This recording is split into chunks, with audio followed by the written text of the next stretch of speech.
कर्णीयुक्त संख्या तुम्हाला एखादी दिली आणि त्या संख्येचं वर्गमूळ काढा असं जर तुम्हाला म्हटलं तर तुम्ही काय करू शकता किंवा कसं काढायचं, कारण त्यावर आतापर्यंत PSI प्री 2013 ला एक प्रश्न विचारला होता, टॅक्स असिस्टंट 2015 ला पुन्हा तसाच प्रश्न विचारला आणि पोलीस भरतीलाही हे प्रश्न रिपीट झालेले आहेत। डिटेल मेथड आपल्याला माहित असणं गरजेचं आहे। डिटेल मेथड ही बघा थोडी किचकट वाटेल तुम्हाला, पण एकदा का डिटेल मेथड तुमच्या लक्षात आली की तुम्ही त्या शॉर्टकट मेथडचा वापर, कारण नंतर फक्त शॉर्टकट मेथड पाहिली तर तुमच्या कदाचित परीक्षेपर्यंत ती लक्षात राहील याची शाश्वती मी देऊ शकत नाही। ध्येय काय आहे ते माहिती आहे, कुठपर्यंत पोहोचायचे आहे मला माहिती आहे। जर मला माहितच नसेल साताऱ्याहून मुंबईला जायचे, मग मी कोल्हापूरच्या दिशेने जाऊ शकतो, मी पंढरपूर सोलापूरच्या दिशेने जाऊ शकतो, मी इकडे कोकणाच्या दिशेने जाऊ शकतो, कुठेही जाऊ शकतो। पण जर मला माहित असेल की मला मुंबईला जायचे तर मला रोड माहिती आहे तर मी एक्झॅक्ट डायरेक्ट जाणार। तसा मला फायनली कुठं पोहोचायचे हे माहिती आहे, लक्षात घ्या। नमस्कार विद्यार्थी मित्रांनो, मी प्राध्यापक नितीन सत्रे आपल्या सर्वांचं वेनेटर करिअर्सच्या ऑनलाईन प्लॅटफॉर्मवरती मनपूर्वक स्वागत करतो। मित्रांनो, आपण कर्णी अंकगणित या विषयातील कर्णी या घटकावरती चर्चा करतोय। मी पहिल्यापासून सांगत आलोय कर्णी हे प्रकरण अंकगणितातील अति किचकट प्रकरणांपैकी एक प्रकरण आहे। काय म्हणतो मी पुन्हा एकदा नीट ऐका, कर्णी हे प्रकरण अंकगणितातील अति किचकट प्रकरणांपैकी एक प्रकरण आहे। तर आपण पाठीमागच्या पाचवा भाग आपण या सेशन मध्ये पाहणार आहोत। पाठीमागच्या 4 भागांमध्ये आपण कर्णी म्हणजे नेमकं काय, कर्णीचे नियम काय आहेत ते पाहिलेले आहेत। त्याचप्रमाणे कर्णींची बेरीज वजाबाकी गुणाकार भागाकार हे सुद्धा पाहिलेलं आहे। कर्णीतील लहान मोठेपणा पाहिलेला आहे। कर्णींच्या कोटीचं वेगवेगळ्या कोटी असतील तर कर्णीची कोटी समान कशी करायची हे आपण पाहिलेलं आहे। आणि कर्णीची कोटी समान असल्यानंतर त्यांचा आपण गुणाकार करू शकतो कर्णी चिन्हातील संख्यांचा। पण कर्णीची कोटी समान नसतानाही गुणाकार करा म्हटलं तर कर्णीची कोटी पहिली समान करावी लागते। कर्णीची कोटी समान केल्यानंतर कर्णी चिन्हातील संख्येमध्ये कशा पद्धतीने बदल होतो ते आपण पाठीमागच्या 4थ्या भागामध्ये पाहिलेलं होतं, बरोबर। आणि मग कर्णीची कोटी एकदा समान झाली की बदललेल्या कर्णी चिन्हातील संख्यांचा आपण गुणाकार करून फायनल आन्सर काढू शकतो। ओके, ते अगदी सोप्या पद्धतीने मी तुम्हाला सांगितलेलं आहे। आता म्हणजे गुणाकार जसा केला तसाच भागाकारही होतो। आणि जर आता बघा बेरीज आणि वजाबाकी दिली असेल तर बेरीज किंवा वजाबाकी करण्यासाठी दिलेल्या कर्णीची कोटी, प्रत्येक कर्णीची कोटी आणि प्रत्येक कर्णी चिन्हातील संख्या ही समान असावी लागते आणि बेरीज आणि वजाबाकी फक्त सहगुणकांची होते, हेही आपण पाठीमागे पाहिलेलं आहे। ओके, आता या सेशन मध्ये आपण एक अतिशय महत्वाचा भाग पाहणार आहोत। तो म्हणजे कर्णीयुक्त संख्या तुम्हाला एखादी दिली आणि त्या संख्येचं वर्गमूळ काढा असं जर तुम्हाला म्हटलं तर तुम्ही काय करू शकता किंवा कसं काढायचं, कारण त्यावर आतापर्यंत PSI प्री 2013 ला एक प्रश्न विचारला होता, टॅक्स असिस्टंट 2015 ला पुन्हा तसाच प्रश्न विचारला आणि पोलीस भरतीलाही हे प्रश्न रिपीट झालेले आहेत। म्हणजे तो अतिशय महत्त्वपूर्ण घटक आहे जो आपण आजच्या सेशनला पाहणार आहोत। मला असं वाटतं तुम्ही अगदी हा व्हिडिओ शेवटपर्यंत पाहावा जेणेकरून जो अतिशय महत्त्वाचा भाग आहे तो तुमच्या पचनी पडेल। ओके, एखादी तुम्हाला जर संकल्पना समजायला वेळ लागत असेल तर व्हिडिओ पुन्हा पहा, पण लक्षात घ्या जे आजच्या सेशनला होणार आहे ते अतिशय महत्त्वाचं आहे, व्हिडिओ अगदी शेवटपर्यंत पहा। चला तर जास्त वेळ न दवडता आपण स्टार्ट करूया कर्णीच्या 5व्या भागाला। ओके, ठीक आहे। तर मित्रांनो, आज आपल्याला जो प्रकार पाहायचा आहे तो प्रकार नेमका काय आहे, प्रश्न कसा विचारला जातो मी तुम्हाला सांगतो। डायरेक्ट प्रश्न घेतो, एक प्रश्न तुम्हाला मी डिटेल सोडवून दाखवतो, त्याला शॉर्टकट पण आहे बघा। मग शॉर्टकट पण एक गोष्ट लक्षात ठेवा, काही जण काय करतात, मी डिटेल सोडवत असताना काही जण काय करतील मला माहिती आहे, अंदाज आहे तुमचा, कारण आपल्याला अतिघाई झालेली असते। ज्यावेळी मी डिटेल मेथड समजावून सांगतोय ना, ती डिटेल मेथड पुढे पळवणार आणि शॉर्टकट मेथड काय सांगितली ते बघण्याचा प्रयत्न करणार। लक्षात घ्या, तर प्रत्येक उदाहरणाची डिटेल मेथड आपल्याला माहित असणं गरजेचं आहे. डिटेल मेथड ही बघा थोडी किचकट वाटेल, तुम्हाला किचकट वाटेल, पण एकदा का डिटेल मेथड तुमच्या लक्षात आली की तुम्ही त्या शॉर्टकट मेथडचा वापर, कारण नंतर फक्त शॉर्टकट मेथड पाहिली तर तुमच्या कदाचित परीक्षेपर्यंत ती लक्षात राहील याची शाश्वती मी देऊ शकत नाही. ओके, आणि म्हणजे मी देऊ शकत नाही. जर तुम्ही स्वतःच्या हिमतीवर जर ते लक्षात ठेवलं तर चांगलीच गोष्ट आहे, अतिउत्तम. पण डिटेल मेथड जर तुम्हाला समजली तर तुम्ही परत कधी विसरणार नाही शॉर्टकट मेथड, त्याची लक्षात घ्या. ओके, आता एक प्रश्न, सिंपल क्वेश्चन मी घेतोय की जेणेकरून तुम्हाला काय होईल की लक्षात येईल तुमच्या की बाबा रे हे काय भानगड आहे, हे आहे ते काय भानगड आहे. तर उदाहरणार्थ बघा, प्रश्न असा आहे, 13 अधिक बघा 13 अधिक 2 करणी चिन्हात 40 अशी संख्या आहे. 13 अधिक 2 करणी चिन्हात 40 चे वर्गमूळ काय, असाच प्रश्न विचारला जातो. वर्गमूळ काय, बघा प्रश्न काय आहे, 13 अधिक 2 करणी चिन्हात 40 चे वर्गमूळ काय. मग आता काय करायचे आपल्याला मित्रांनो, काय करायचे आपल्याला याच्यामध्ये लक्षात घ्या की 13 प्लस 2 करणी चिन्हात 40 आहे, ह्याचं वर्गमूळ काढायचं आहे. तर आता पहिला मी डिटेल मेथड सांगतो, याचं वर्गमूळ काय असणार माहितीये का. फॉर एक्झाम्पल तुम्हाला जर प्रश्न असा विचारला, काय प्रश्न विचारला की 5 चे वर्गमूळ काय, 5 चे वर्गमूळ काय, तर आपण उत्तर काय देतो, 5 चे वर्गमूळ वर्गमुळात 5 असं उत्तर लिहितो. वर्गमुळात 5 असं उत्तर लिहितो, बरोबर की नाही. मग आता ह्या 13 अधिक 2 करणी चिन्हात 40 या संख्येचा आपल्याला जर वर्गमूळ काढायचं असेल तर त्याचं वर्गमूळ तुम्ही कसं लिहिणार, तर वर्गमुळात 13 अधिक 2 करणी चिन्हात 40 असं त्याचं वर्गमूळ. आता हे जे आहे आपल्याला सॉल्व्ह करायचंय, सोडवायचंय, हे असा ऑप्शन नसणार आहे तिथं तुमच्या पर्यायांमध्ये असा ऑप्शन नसणार आहे. त्याचे ऑप्शन्स वेगवेगळे असतील. फॉर एक्झाम्पल वर्गमुळात 5 अधिक वर्गमुळात 8, दुसरा असेल वर्गमुळात 7 अधिक वर्गमुळात 6, तिसरा असेल वर्गमुळात 8 अधिक 5, चौथा असेल 8 अधिक वर्गमुळात 5. अशा पद्धतीचे ऑप्शन्स राहतात, असे ऑप्शन्स राहतात, लक्षात घ्या. ओके, तर या पद्धतीचे ऑप्शन्स परीक्षेचे राहतात परीक्षेत. मग आता तुम्हाला याचं वर्गमूळ ह्या 4 ऑप्शन मधले एक काढायचंय. तर पहिला डिटेल मेथड आपण बघूया, डिटेल मेथड काय आहे. तर बघा आता मी काय करतो माहितीये का, काय करतो, तर इथं बघा ही जी आता वर्गमुळात हे जे 13 आहे ना, हे 13ला मी असं लिहितो 5 अधिक 8 आणि अधिक 2 करणी चिन्हात ह्या 40ला मी काय लिहितो माहिती आहे का, 40ला की 5 गुणिले 8, 5 गुणिले 8. बघा 5 आणि 8 किती, 13 आणि 85 40. बरं हे असं मी का केलं, असं का केलं हे तुम्हाला आता, कारण हे मला तुम्ही म्हणणार तू घरनं पाठ करून आला नाही तर आमच्या समोर शायनिंग मारायला लागला असं तुम्ही म्हणणार. हे माझं नेहमीच वाक्य आहे, काही हरकत नाही तुम्ही तसं म्हटलं तरी, लक्षात ठेवा.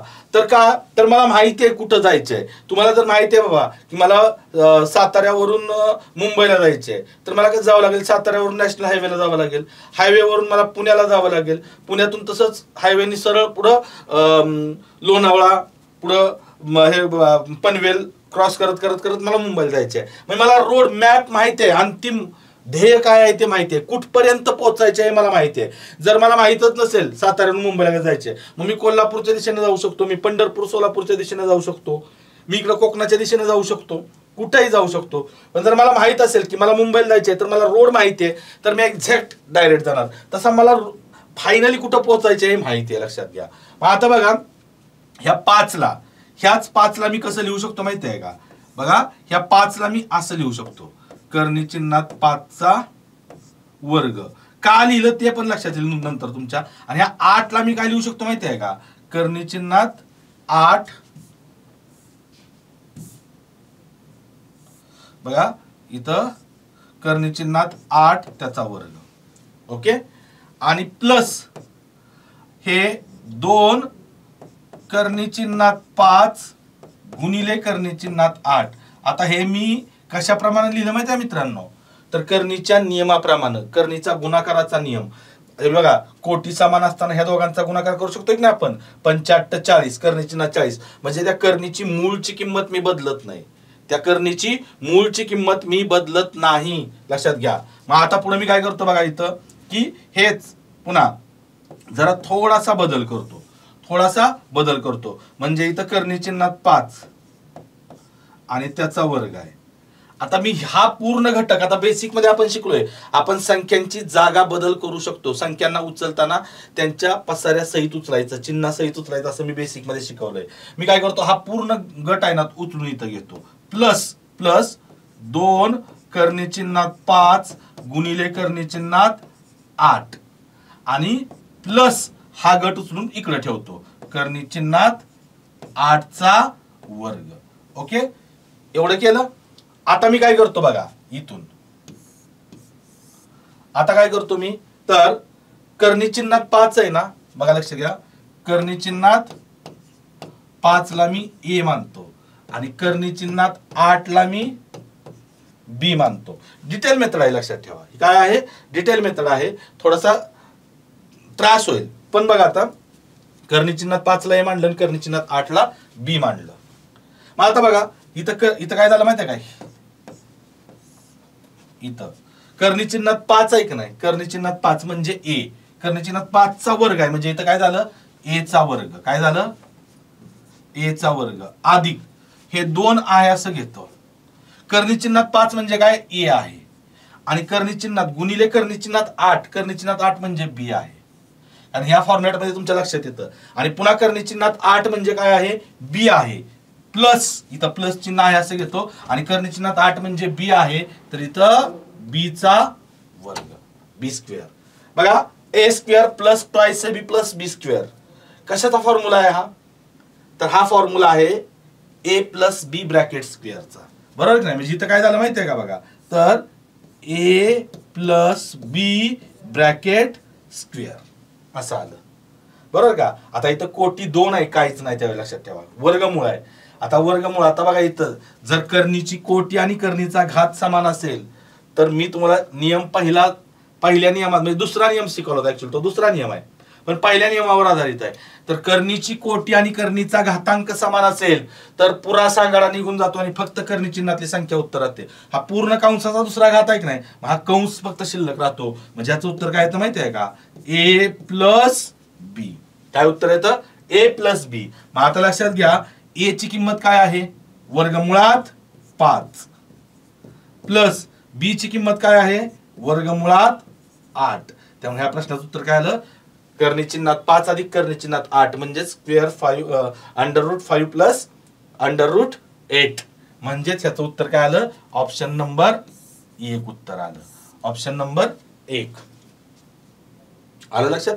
या पद्धतीनं तुम्ही हे सोडवू शकता. ही डिटेल मेथड झाली.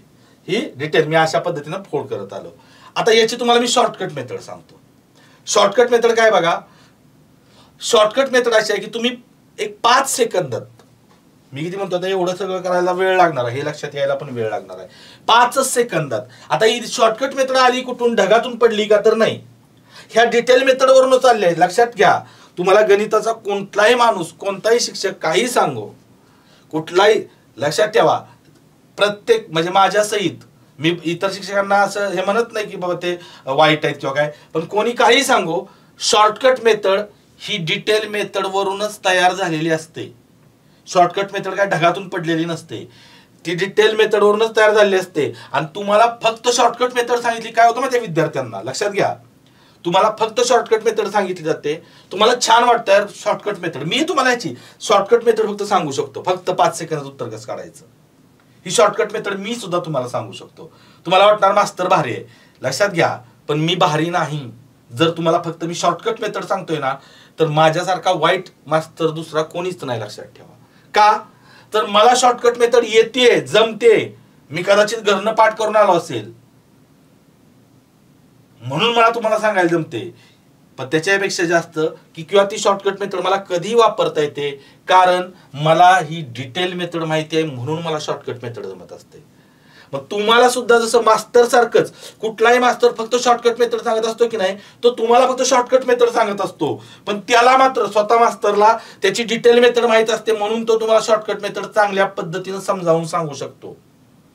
मग मला सांगा, त्या मास्टरला जशी डिटेल मेथड माहिती आहे तशी तुम्हालाही डिटेल मेथड माहित झाली आणि शॉर्टकट मेथड पुन्हा माहित झाली, तर तुम्ही सुद्धा मास्तरांसारखंच हुशार होणार. लक्षात ठेवा, मास्तर आणि तेवढं जर गणित आपल्याला सोडवायला आलं तर तुम्ही कुठलीही परीक्षा इझिली पास होऊ शकता. लक्षात ठेवा, बरोबर की नाही. म्हणजे आपल्याला जी काय संकल्पना क्लिअरच पाहिजे. काही मुलांना कॉन्सेप्ट नकोच असते, फक्त शॉर्टकट पाहिजे.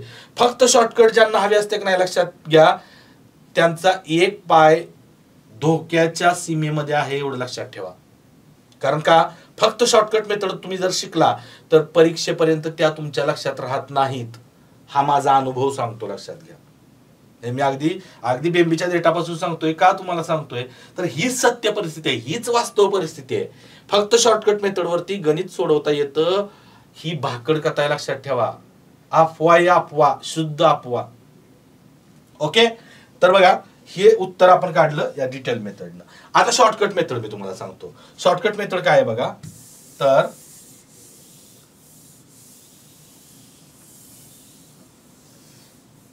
बघा, उत्तर आपण हे काढलं होतं की नाही, शॉर्टकट मेथड सांगतो सिंपल. आता एक गोष्ट लक्षात ठेवा, फक्त इथं 40 आहे. ओके, की शॉर्टकट मेथड काढताना काय करायचं.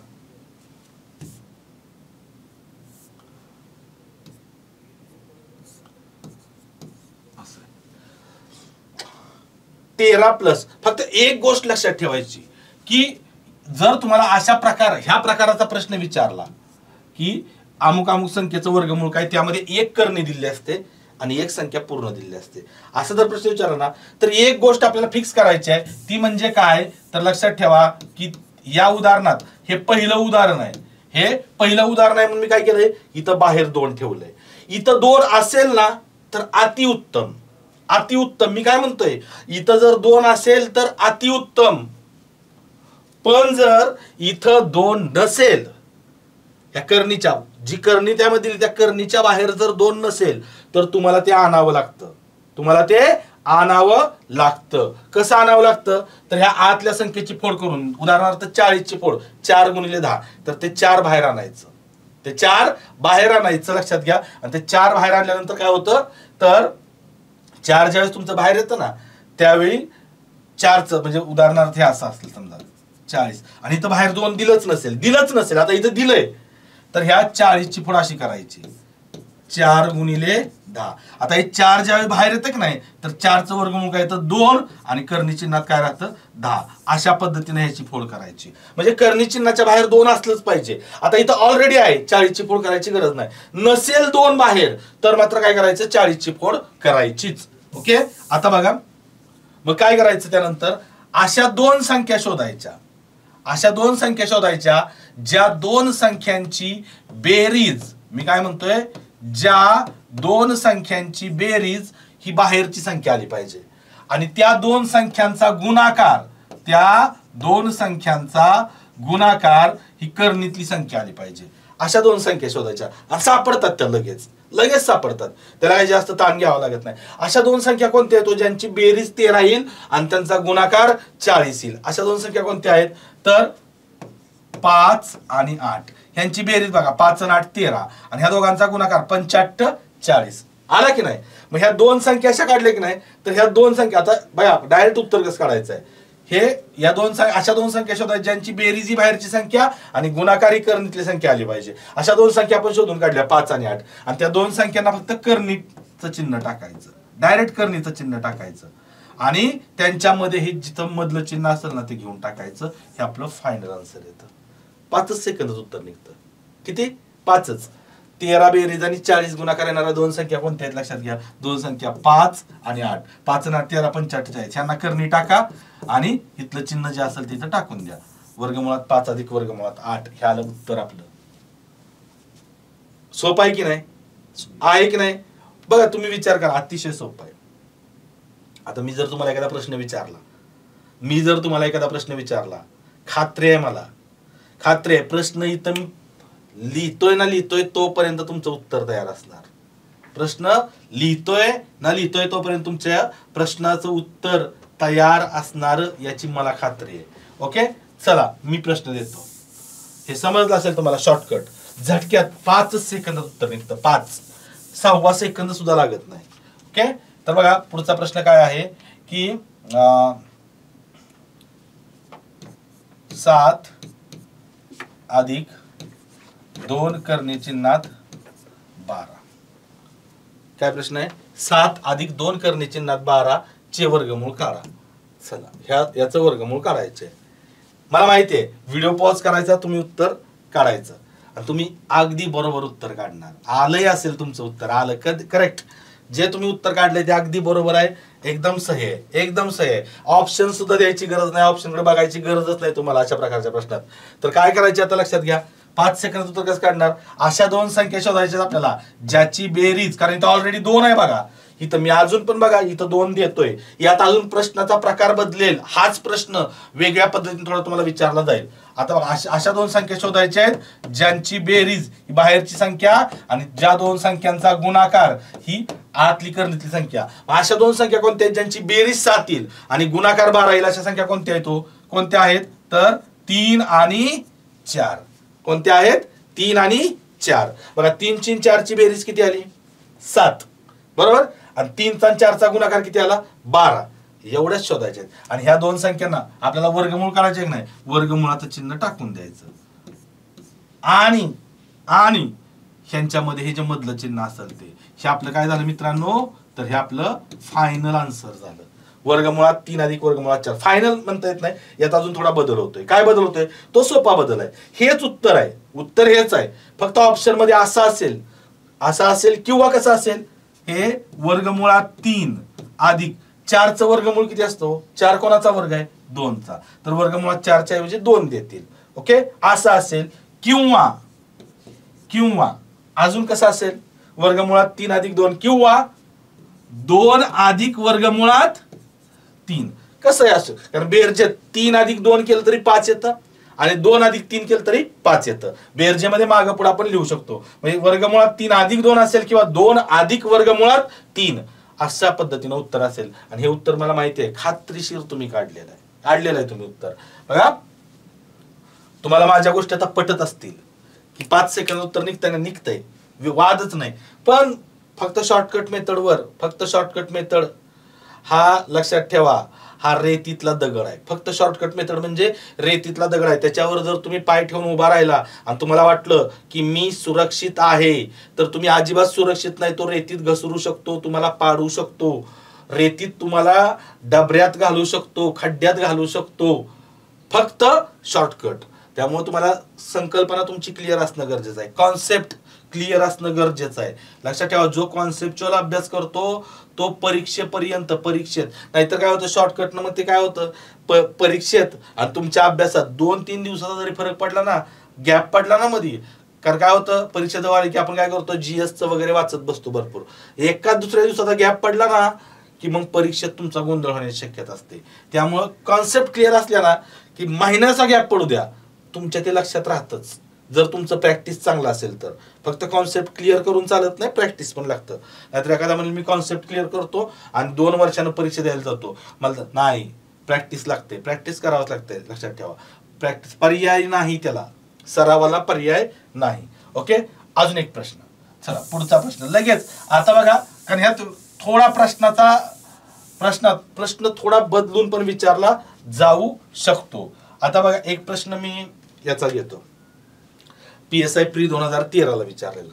काय होता प्रश्न बघा की 5 अधिक करणे चिन्हात 24 चे वर्गमूळ काय? हा प्रश्न लक्षात घ्या. PSI प्री 2013 आणि हा प्रश्न आहे ना, हा प्रश्न याला मी IMP म्हणतो. बऱ्याच वेळा पोलीस भरतीला आलेला आहे. 2013 नंतरच्या ज्या पोलीस भरती झाल्यात त्या पोलीस भरतीमध्ये पूर्वी प्रत्येक जिल्ह्याची वेगवेगळी प्रश्नपत्रिका असायची, त्यावेळी बऱ्याच वेळा हा प्रश्न आलेला आहे. पाठीमागच्या प्रश्नपत्रिकांचा सराव करताना ही गोष्ट तुमच्या आवर्जून लक्षात येईल की हा प्रश्न बऱ्याच वेळा रिपीट झालेला आहे.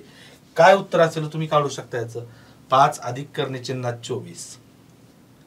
आता या प्रश्नात थोडासा बदल आहे, थोडासा चालूपणा आहे, आणि तो चालूपणा असणाराच प्रश्न परीक्षेला विचारला होता. आपण जी शॉर्टकट मेथड शिकवली तीच शॉर्टकट मेथड, पण ती शॉर्टकट मेथड लागू होण्यासाठी एक काय करावं लागतं लक्षात घ्या. ओके, कदाचित तुम्ही उत्तर काढले असेल, तुमचं उत्तर बरोबरही असेल.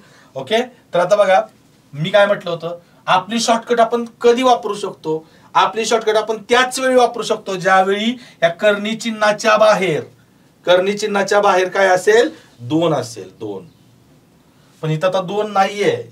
मग जर 2 नसेल तर ते आपल्याला कुठनं घ्यावं लागतं? एखादा म्हणेल हा घेतलं 2, एवढ्या सोप्यात नाही घेऊन चालत, एवढं लाईटली नाही घेऊन चालत, डायरेक्ट 2 नाही घेता येत, लक्षात ठेवा.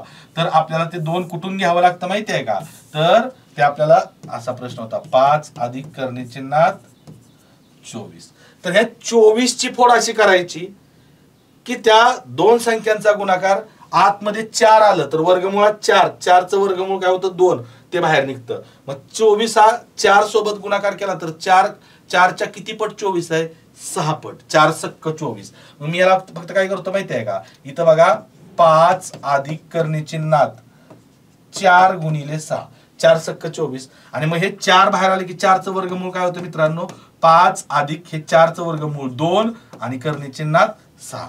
मग अशा दोन संख्या शोधा ज्यांची बेरीज ही बाहेरची संख्या आणि ज्यांचा गुणाकार ही आतली संख्या असली पाहिजे. अशा 2 संख्या आपल्याला शोधायच्या आहेत. ओके, तर बघा ह्याच्यामध्ये काय करायचं आता?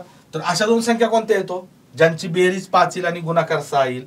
तर त्या संख्या आहेत 2 आणि 3. बघा 2 ची 3 ची बेरीज केली तर किती येते? 2 आणि 3 5. आणि 2 आणि 3 चा गुणाकार केला तर काय येतोय? 2 6. आणि ह्या दोन्ही संख्यांना करणी टाका, कर्णीत टाका, आणि जे मधलं चिन्ह आहे ते घ्या. हे उत्तर आलं. कशाचं? PSI प्री 2013 ला विचारलेला हा प्रश्न आहे. त्या प्रश्नाचं उत्तर करणी चिन्हात 2 अधिक करणी चिन्हात 3. बघा एकदम सोपं आहे, एकदम इझिली तुम्ही याचं उत्तर काढू शकता.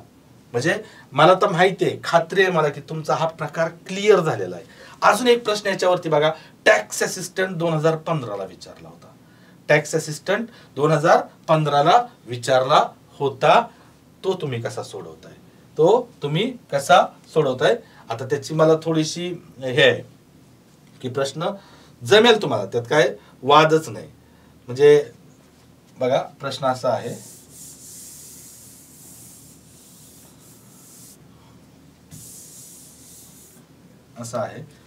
की 28 अधिक 2 करणी चिन्हात 75 चे वर्गमूळ काय?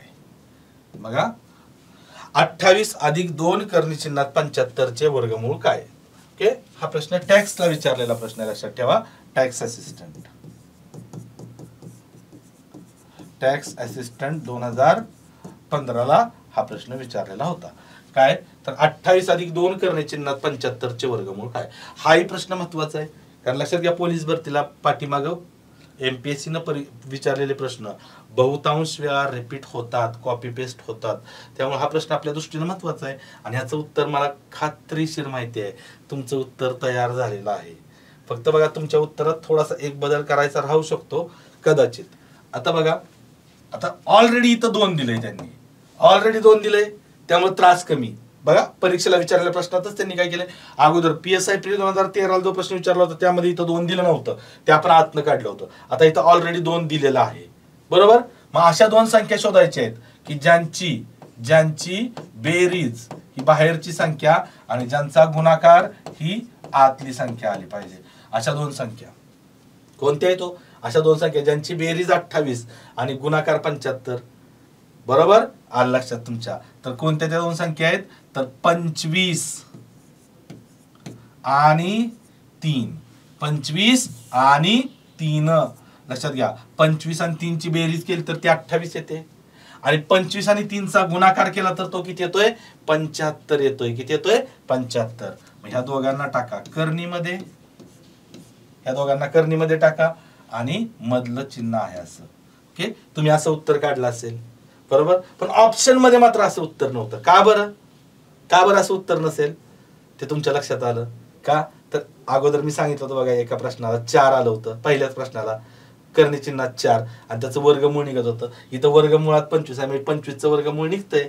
25 ही पूर्ण वर्ग संख्या आहे की नाही, वर्गमुळात पूर्ण वर्ग संख्या आली तर काय होतं 25 कोणाचा वर्ग आहे 5चा वर्ग आहे. तर इथंच काय येतं तर 5 अधिक कर्णी चिन्हात 3 और किंवा ह्याचाच अर्थ काय होतो तर कर्णी चिन्हात 3 अधिक 5 हे किंवा हे उत्तर असतं.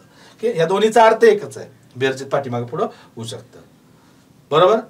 ह्याच्यातून एक गोष्ट लक्षात आली की तुम्ही फक्त काही सेकंदात याचं उत्तर काढू शकता. काही सेकंदात याचं उत्तर काढू शकता. किती 5 सेकंदापेक्षा जास्त वेळ लागत नाही. ओके, खात्री आहे मला तुम्हाला हा व्हिडिओ पूर्ण समजला असेल, आवडला असेल. जर तुम्हाला शॉर्टकट मेथड आवडली असेल तर लाईक मारा, तुमच्या मित्रांना ही लिंक शेअर करा, जास्तीत जास्त शेअर करता येईल तेवढे करा. जेवढे आपले सबस्क्रायबर वाढतील, जेवढे लोक जास्तीत जास्त व्हिडिओ पाहतील तेवढी जास्तीत जास्त एनर्जी शिक्षकांना येईल लक्षात घ्या. आणि तेवढ्या अधिक एनर्जीनं तुमच्यापर्यंत ज्ञानगंगा पोहोचवण्याचं काम शिक्षक करतील. ही जबाबदारी तुमच्यावरती आहे, कारण हा चॅनल कोणा एकाचा नाही, तो तुमचा माझा आपल्या सर्वांचा आहे. लक्षात घ्या, आपल्या सर्वांचा चॅनल आहे, आपल्या घरचा चॅनल आहे, स्वतःचा चॅनल आहे असं समजून जेवढी तुम्हाला जाहिरात करता येईल तेवढी जाहिरात करा. ओके, तुम्ही स्वतः अजून जर सबस्क्रायबर झाला नसाल व्हेनेटर्स करिअरचा तर तुम्ही हा चॅनल सबस्क्राईब करा, लाईक करा, शेअर करा.